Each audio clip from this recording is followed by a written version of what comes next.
Tell us more about the Rise culture. What's that look like? I mean, I think a big part about real estate agents is that it's really stressful going through transactions. You want to enjoy who you work with and have a lot of fun too. So we like to have a lot of team events. We have a top producer trip that we just went to Costa Rica last year. Took our top 12 agents out there, so that was a lot of fun. Let's talk about lead sources, how we plan to support our agents and their growth and their ability to first get at bats, basically. I think leads is the number one thing that most agents want right now. They're not really willing to do what they used to do, like the cold calling, the door knocking, the open houses. They want the easy transaction. So let's talk more about the call center. Is that mainly seller appointments, buyer appointments? Strictly sellers right now.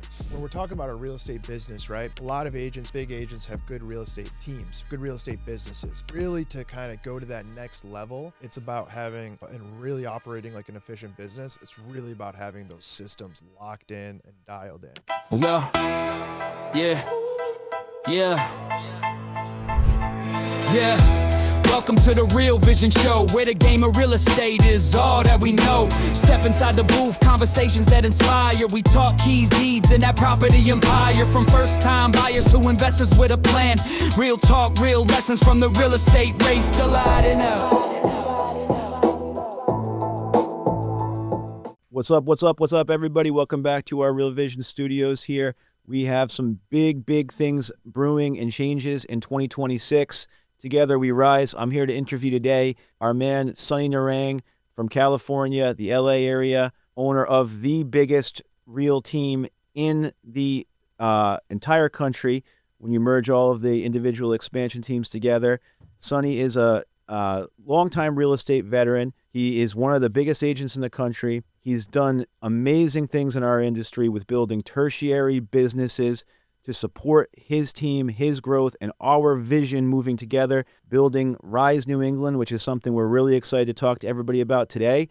So without further ado, the man 2 seats to my right, Sunny Narang. What's up, man? Thanks for coming on the show today. You're welcome. Good to have you. So my first question I always ask everybody before we get into the rest: how'd you get started, man? Like, what are you doing out here? Tell us what you're doing. Well, I'm freezing my ass out here, but how I got started was I was an Uber driver, and I was driving these 2 kids, and they said, we just made $50,000. I'm like, what do you guys do? And they said, real estate. I'm like, that's it? Yeah, we just sold 2 houses. I'm like, that's it. I'm doing real estate. So that's a pretty awesome story, humble beginnings. And so where did you grow up? Grew up in Santa Barbara, moved to LA about 10 years ago, and I've been there ever since. Okay. And so LA, I mean, we're out here in New England, so this is like the old world New England. This is like the old world United States. LA is like this figment to a lot of people. Probably a lot of people who live on the East Coast have never even been to LA, or they just heard about it or whatever. What's it like living out there? Is it movie stars and multi-million-dollar mansions? Is it luxury, glamorous? What? No, it's just normal living. I mean, there's a lot of traffic, but there's a lot to do. There's the beach. There's downtown. There's great music, great restaurants, but it's just a typical. What's the market like out there? Right now it's a little slow. There's a lot more inventory, but things usually have about 10 to 15 offers on. Let's get right into 10 to 15 offers. That sounds pretty good. What price point for you guys? Our team's average price point is $1.1 million. That's for a standard house, slight fixer-upper, like a 3-2, 1,700 square feet. One thing that I noticed that you've been liking out here, it's kind of like when I go to Puerto Rico, even though it's dollar for dollar, it's like the exchange rate. Like you look around, you're like, the house is only $700,000. Holy shit! Like this dinner was only $300 for 6 people, and it's like at a nice restaurant, you know.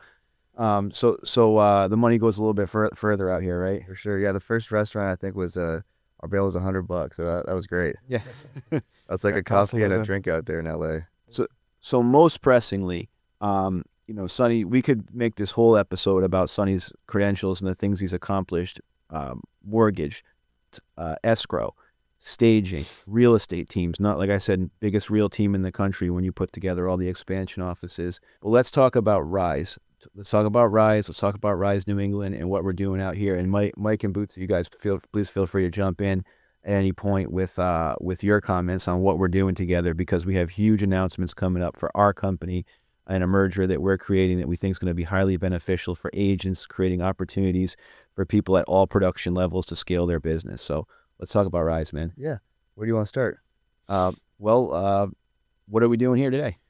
Yeah, so we're here to launch a new expansion team, Rise New England. We're bringing in a lot of different lead sources, some amazing training, and then the Rise culture. Tell us more about the Rise culture. What's that look like? Yeah, I mean, I think a big part about real estate agents is that it's really stressful going through transactions. You want to enjoy who you work with and have a lot of fun too. So we like to have a lot of team events. We have a top producer trip that we just went to Costa Rica last year. We took our top 12 agents out there, so that was a lot of fun. Sweet. Yeah. That's always a good time, huh? Oh, yeah. Something to motivate the agents to get some sales done. Yep. Yeah. And we always hear other teams like, wow, we've never done that before. But I think that is such a good team bonding experience.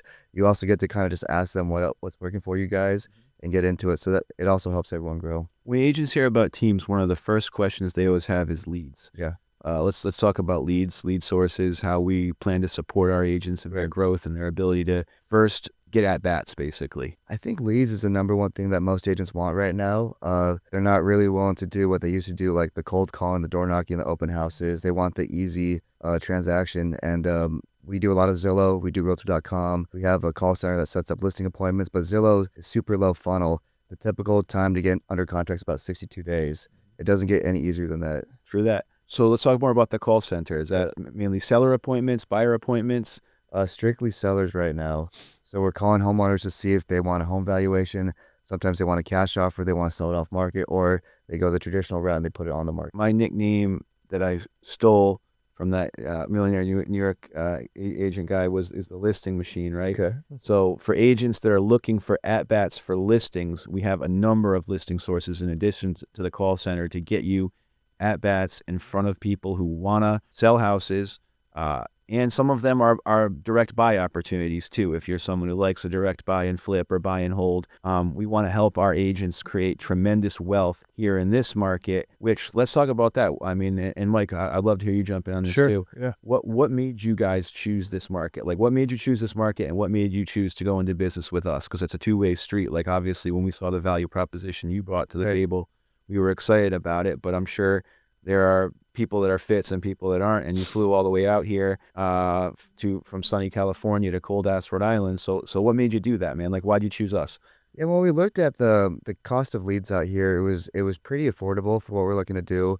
We know there's a lot of transactions, and a lot of people are leaving California. We don't really hear of anyone coming to California right now, so we want to be in different markets. Obviously, we know Mike really well. He's a great partner with us. And he said you guys are the people to talk to, so that's kind of why we jumped in. Yeah, absolutely. I think one of the things that was really exciting about the opportunity is just the potential that we have here in Rhode Island with all the agents already on properties.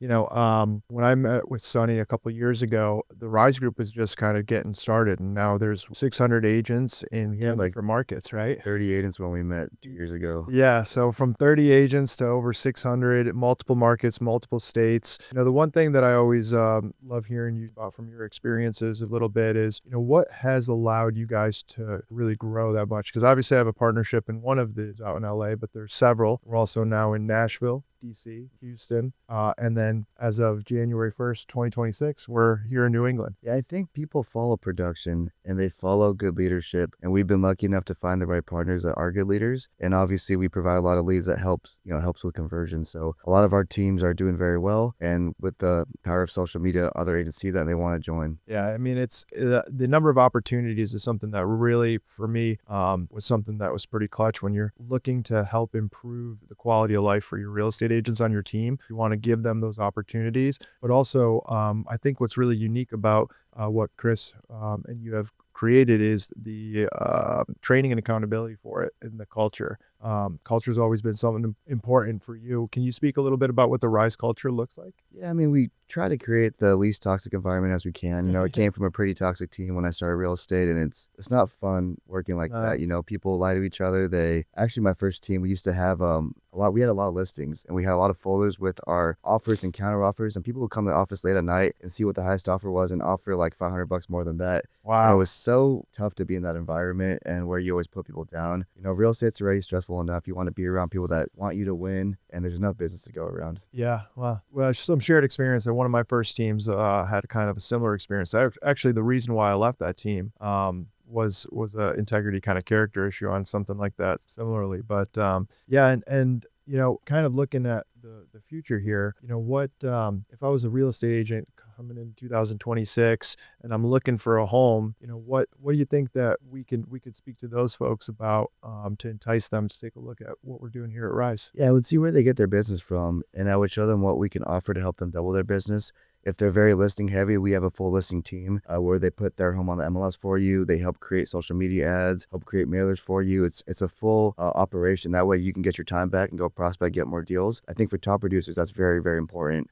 At the peak of my career, I was selling 7 to 8 homes a month, and I didn't have time to put things on the MLS, to do my own open houses. So we can build a team around you. I think that's very important. Yeah, 100%. Absolutely. Sorry, go ahead. No, Yeah. so let's talk about roles and responsibilities here for our version of the Rise team, Rise New England, and our vision actually is to bring this to all the New England states, in addition to Florida and Puerto Rico. Just putting it out there for the world to know, right? And so if you're an agent in any of these markets and you run a team, you have a small brokerage, you are a new agent or you are a experienced agent, we're looking for partners in strategic markets around our area, the Northeast, and then those other areas that I just mentioned, to help build this thing out. Because what we really want to do is we want this to be a coast-to-coast dominant operation. So if you're listening to this and that hits home and you're looking for an opportunity, I know for me, I've run a team for a long time. I have a good name in our state. I have a good business. I have a good life. I have exceeded the goals I originally set, had to set new goals. Haven't quite hit those new goals yet. But one of the things that I saw was I can only go as far as I can take myself alone. And with partners and the right partners in strategic places and the right operational support, back-end support, that was really what our company was lacking. And I was also throwing good money after bad. I was throwing money out the window to try to get the things that you guys have built already, right? More of a statement than a question, I guess. But in terms of our rules, I really want to get some people clear on what we do. So Bernardino, let's talk about yourself, your role with our company, what you do, and how you're here to help support our agents. Well, first, I would like to say that I'm extremely excited with our partnership with the Rise Group.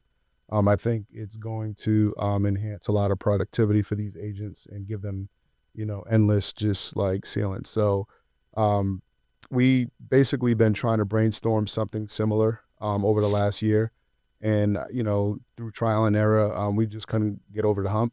And now that we've partnered with Rise Group and they have a well-oiled machine out there, I'm just so excited that we could just plug and play. And we do have endless potential to kind of really take this really far. So, and what I do, we're still learning a lot on, how we want to formulate some of this stuff and roll it out. But I've always been an operations guy behind the scenes, so I'm a systems and process kind of guy. I also have really good relationships with all the agents in the office, I just motivating them on a daily basis is kind of one of the hardest things to do, is kind of keep an agent going. But they've been coming into the office and checking in, and versus working from home and being lazy. So just kind of like, staying in front of them and continuing to just help them grow has been one of my strengths. Can't stress the importance enough of that accountability, that being in a place that has energy like our building, and actually having a building, right? Having a space to work.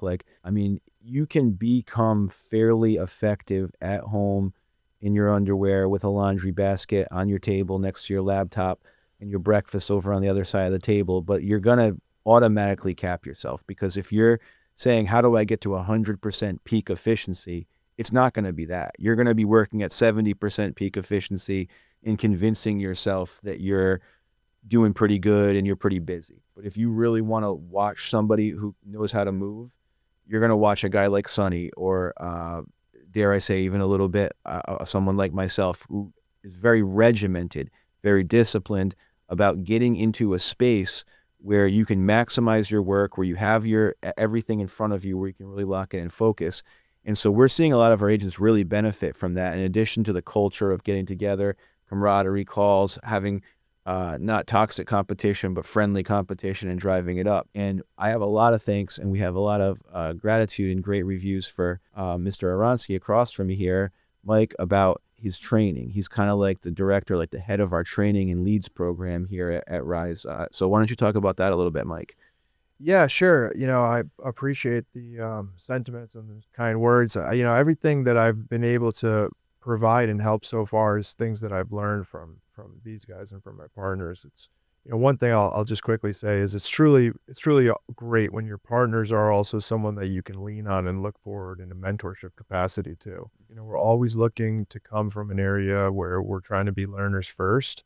That's something that always stood out about Sunny and Chris and these guys is that they're always looking to improve themselves and willing to say, let's take a look and how we can figure this out.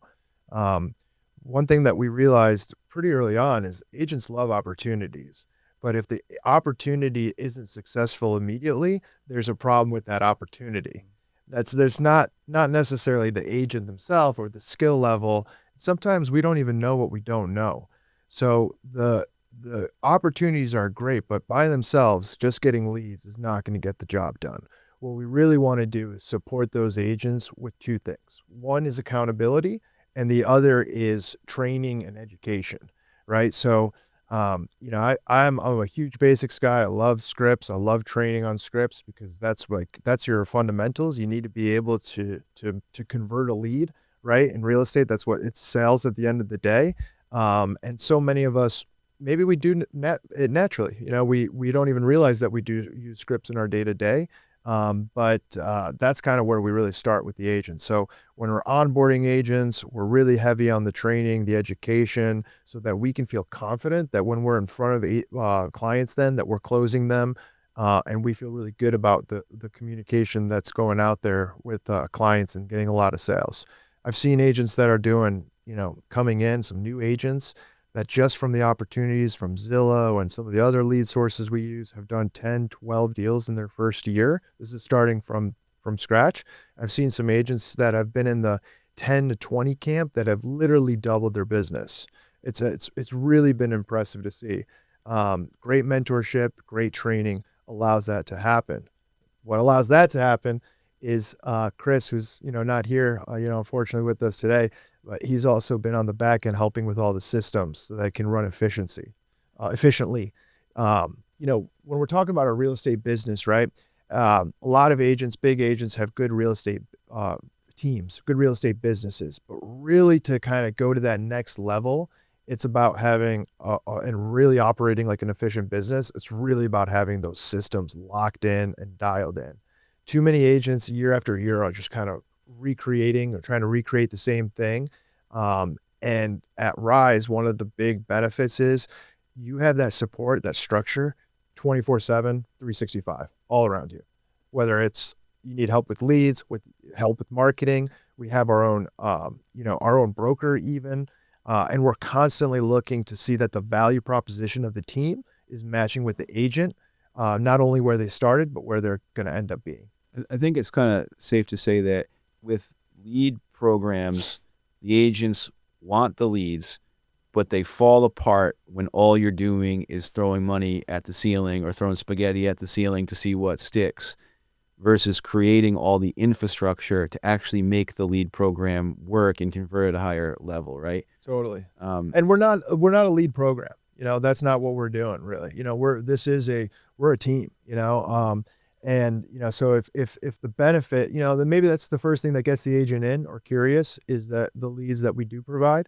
But that's just like one of the tentacles or one of the arms, of what we provide. But I would say maybe the things that get agents in is the opportunities and the leads. The things that keeps them is the culture, the systems, the accountability. Yeah, I think leads are great, but you need to have three buckets of doing business, whether it's leads, social media, open houses. You can pick what you're good at, but there has to be a full circle of things coming in. Otherwise, you're going to have a tough year if the leads aren't hitting that month. Sure. So I built my business mainly on open houses. Then I found out about Zillow. Then I started doing events. But I think you need to have three sources of getting business to be successful in this business. So Sonny, you have a escrow company, a mortgage company, a staging company, and a couple of restaurants too. So you're vertically integrated. Let's talk about that a little bit and how you support partners who are looking to create a similarly vertically integrated structure. Yeah, I think as we realized in 25, the market became really tight. It was tough to, build a profitable business if you run a team. We had to look outside and figure out what else can we do to bring in some other income. So the first thing was escrow. In California, we have an escrow company that really helped out. And then the next step was mortgage. So I think if you run a team, you need to have different levers that you can pull to make that team more profitable. And the easiest for us was mortgage and escrow. So if there's somebody out there, again, who's watching this clip or this interview somebody's watching the whole interview, I appreciate you. But if you're watching the clips and you happen to think to yourself, how do I make my real estate team more profitable? By the way, I'm not talking hypothetically here. I'm speaking as one of you, right? How can I make my team more profitable? How can I make it run better? How can I support more agents? How can I make the team not solely dependent on my production, my work, my getting up early and working hard to make it run and make it into a business? This is the kind of opportunity that we're speaking to. That's the kind of person who's thinking that. A lot of people, I think, are wrapped up in their ego. Like, this is not to criticize anybody else's business, but it is to say that I think the majority of small independent brokerages and even the majority of real estate teams are not profitable, right? I mean, they're based upon the operator, the owner of the business, going out, selling their ass off, and then maybe their agents, the money they earn from that, maybe the money they earn from that actually kicks in a little bit toward their office rent or whatever it is. But you look at a lot of agents, and if they just simplified their business and what they actually have to do and focused on what they're best at, they could earn more money, right? I mean, if you run a team, let's say the agents they're on an 80-20 split. They have to close 5 deals in order for you to close 1 deal. But then you have office rent, you have salaries, you have office managers, you've got lead costs. I mean, it doesn't really make sense. It doesn't even out. So either the operator has to do more production, which they don't really need a team for that, or they need to bring in the ancillary companies. But when you bring in the ancillary companies, that pours money back into the team, which they can support, have more events, get more leads for the agents. So it helps grow everybody. It's not just for the operator. And just kind of take us back a little bit, maybe through your own journey. Obviously, the Rise Group is something that you started in 2022, 2023, officially rebranded. First, it was the Sunny Narang team, right? When you started your real estate career, tell us a little bit about how you got going and kind of what motivated you to take this path of, mega team, mega agent. Well, I never really wanted the path of being a mega team. It just kind of happened. So I started on a team, and I think that's the best route to start. The big thing for me was it was a team name of a family, and I didn't like that. But I was provided training and leads, and it was the first 6 months I didn't sell one house, and I wasn't sure if this was for me. And it finally clicked. But with that team, you have a lot of accountability. I hated accountability, but looking back in my career, that was the best thing for me. I really needed to be treated like an employee. As much as I hated it and didn't like going to the office sometimes, that helped me grow. From there, I went solo. I kind of missed being on a team. I missed the events. I missed the culture. I missed the training. I missed the check-ins. Different vibe, right? Yeah, I missed we did a core values. I hated that so much, but then I missed it. And I wanted that back. So I built a little team. I think it was 4 of us, and we did 100 million that year. And then agents just saw from the outset that was really working. They wanted to join, and I never really recruited, and it just organically started to grow, and it became fun again. I'm a big fan of scaling things, and watching things grow was really fun for me. And as you grow a little bit older and the ego kind of lessens, it doesn't have to be about you and your name anymore. So I always want to be the number one guy. I wanted my name on everything. And once that goes away, you want to watch your team grow, and you want to help your agents double their business, buy a property, go on vacation. That stuff's really fun for me. And that's kind of the driving force for growing Rise. Yeah. Yeah, I think looking back on it, that's one of my kind of core memories that I have, where I knew that, okay, this is going to be successful. We were at that 30 agent mark, and we were combining. We were looking to add more agents. It was called the Sunny Narang team at that point. And, you had that foresight to be able to basically say, like, look, this is going to be a hurdle for maybe some agents coming in because they want to have their name on the door as well. So I'm going to remove mine. And we came up with, you came up with the Rise Group name, which, here in Rhode Island, there's a couple of different, Rise Energies. So, not to get confused by any of that, but that to me showed the kind of the humility that you were able to, foresee that this was going to be something that might be a problem, get in front of it. And I think almost immediately we started seeing some bigger agents that were really interested in joining the team, and small teams that were interested in joining the team after that. I think it was November of 2023. I always do my goals at the end of the year. And I wrote stuff down. I said, hey, I hated my first 6 years being on a team because it was named after someone. Why am I making our agents feel like that? And I said, well, that's not good leadership. Right. And that was the day I decided to change the name. And we had ChatGPT. We said, spit out 500 names. And Rise was the first name that popped up. I'm like, I actually really like Rise. And we looked for another Rise group, and there wasn't one. So I'm like, okay, we're going with Rise. Yeah. And I wrote down everything I didn't like about being on a team, everything I loved about being on a team, and we try to do as much as we could that I liked about being on a team, and try to delete those things one by one. Right. You mentioned when you guys started, you started with the team, and you said something quickly, and I think everyone should start there with the team. 1000%. So, when I talk to a new agent getting into the game a little bit, sometimes the first thing they ask is, how much commission do I keep? Yeah.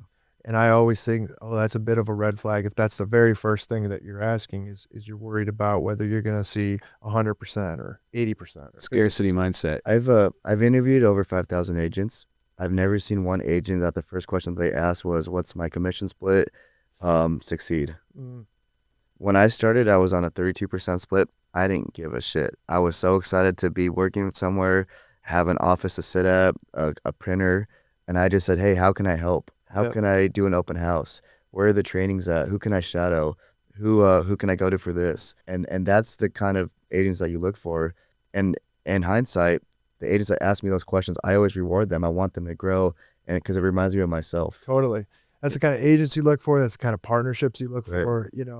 That's always kind of how I've thought about it. I started on a Keller Williams team with the splits were very small too. And I would have even stayed with that team longer. Honestly, I was okay with that because the culture was so great, and it was the first time where I was in my 20s. I was starting to make some money. So I still had some limiting beliefs on myself of what I was able to accomplish, but there's so much that we can provide, as a group and as a team, but still you keep your brand and keep your identity, right? And I think that's really cool. And, I've always given you and Chris so much kudos for that because it's really allowed the team to grow and be in a position where, we are coast to coast. Yeah. And just to be clear, I wouldn't take a 32% split anymore. At least 50-50, right. but not 32. But Yeah. Yeah, I was going to point that out to anybody watching that we actually have really strong, aggressive splits for a team Extremely concept. aggressive, But yeah. it is a major red flag because it's a classic scarcity mindset. And one tip I always give to people if you want to learn to be a good negotiator is people always say try to walk a mile in somebody else's shoes. I try to say try to eat, sleep, and breathe how that person would eat, sleep, and breathe, and look at them the exact same way they're looking at you and understand their perspective, right? And then you can still come back to your own perspective after you do this exercise and be like, well, I got a family to feed. I'm not going to tilt the scales to somebody else's favor in negotiation. I want to tilt it a little bit my way. But at least then it gets you understanding how somebody else is actually looking at the situation. And you're coming into a business. You don't know what you're doing. You want to get trained, or you have a limited amount of success, but you really want to get trained. Like my first year was very similar, 0 sales in 6 months. Then the next 12 months, I picked it up. This was in like the 2009 market, 2010. I'm not staging myself how old I am. And it was the short sale market. And people were like, why are you going into this business? Everybody's running away. It was actually a blessing to start then. Next 12 months, I sold like 12 homes, and they were like, Matt, you're rookie of the year. And I'm like, well, I'm poor. So how do the other non-rookies of the year like buy groceries, but the thing was, I didn't have that scarcity mindset. I was at a company, I had a good trainer, I had a good mentor, Ann Enos, shout out to Ann, and I wanted to get trained, I wanted to get better. And the agents who come in and it's just like, what all about me? What are you going to give to me? And it's like, well, you don't know that much. You haven't done that much. There's so much we can do to help you. But why would you want to take on a partner who, if you look at time from a holistic standpoint, all of our time is equal. When you look at time from like an hourly rate of the person you're talking to standpoint, sometimes the person you're talking to's hourly rate is $400 and yours is $20, right? So why are you going to a $400 person and telling them, hey, in order to be in business with you, I want you to starve and do it for free so that maybe one day I'll get something out of it? Doesn't make any sense. You have to want to make a deal that's beneficial to the other partner. Like when we made the deal with Rise, they said, here's how it works. And we said, okay, we're going to come in somewhere in the middle of that because we want you guys to make money too and be invested. When Mike and I made our deal, when we work with Bootsy on how to structure things internally, it's not just like people who are scrapping for the good of themselves. It's like we rise together, we build together. You said greater later before. I love that, right? So I really feel like it's a scarcity mindset. If you can't put yourself in the other person's, forget just their shoes, wear their pants, wear their clothes, sleep in their bed, wake up, be them, and then come back and actually see it from their perspective. And you'll become a much better negotiator because you'll actually negotiate from a position of fairness and not just like what you want, like a little kid who wants an ice cream cone. But we got a couple minutes to wrap this up. So Sonny, so excited to be in business with you, brother. I think it's going to be the best move we've done in a long time. Maybe I'll say since I met my girl or since the kids were born, right? And parting words for our audience here, for our adoring fans. Yeah, I'm excited to be here, and we would love to have you on the team. If you're open for conversation, please reach out to one of us. I think we can offer a lot. In 2021, kind of when I decided to start the team, almost every year since then, every top producer that's been with me has almost doubled their business, and we want to do the same for you guys. So we would love to entertain a conversation.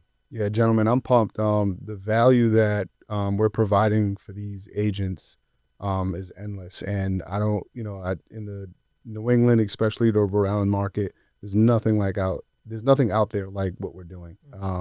So I'm excited for a great 2026. Definitely reach out to me if you have any questions or if you just kind of want to know a little more about it. Carpe diem, gentlemen.